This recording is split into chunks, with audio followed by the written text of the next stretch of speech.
हम आपको अपने पिता की बात बता रहे हैं। हमारे पिता जिस दिन हम भागे उसके 3 दिन बाद हमको पकड़ा गया। खोजबीन सब शुरू हुई तो 3 दिन बाद पकड़ा गया कि एक गोरा लड़का है वहाँ जंगल में देवी के मंदिर में रह रहा है। तो पहले बड़े भाई आए तो उनको तो कठोर शब्दों से कह के, बहुत विवेक प्रवीण था, बचपन में भी बहुत विवेक प्रवीण था, मतलब प्रवीण ना होता तो संसार की यात्रा काटते हुए भगवान ऐसे कैसे लाते। तो जब पिताजी आए तब हम मिल गए, क्योंकि वो एक कठोर स्वभाव के और बहुत धर्मात्मा पुरुष थे। उनकी हम आंखों में कभी आंसू नहीं देखा। बहुत ही दृढ़, सर्दी गर्मी भूख प्यास सब बर्दाश्त करके संतों की सेवा करना, गृह से एकदम किसान आदमी से। तो जब वो आए तो हमारे मन में आया कि मारेंगे अगर हम आँख खुलेंगे, बात करेंगे तो उत्तर हमारा मानेंगे नहीं, और इनकी हम अवहेलना कर नहीं सकते। तो आँख मूंद के बैठ गए। देखा पिताजी आ गए तो आँख मूंद के तो नजदीक आए अपने स्वभाव से, उठ खड़ा हो, खड़ा हो।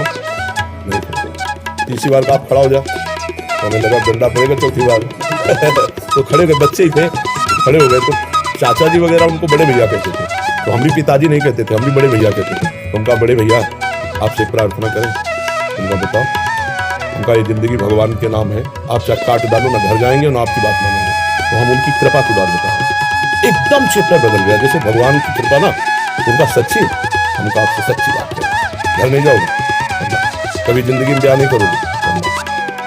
वो खड़े हो गए, खड़े हो गए, ऐसे छाती से लगाया, राम राम राम 3 बार राम राम राम ऐसे कहा, जाओ अगर ऊसर में भी बैठोगे खुदों की बचाओ, जाओ जिंदगी में कभी तुम्हारा कुछ बाल बाका नहीं। पर एक बात ध्यान रखना, अगर आप बाबा जी बनते हो तो हमारा आशीर्वाद ऊसर में भी बैठोगे तो फूल बरसेंगे, और जिंदगी में कोई बाल बांका तुम्हारा नहीं कर सकता।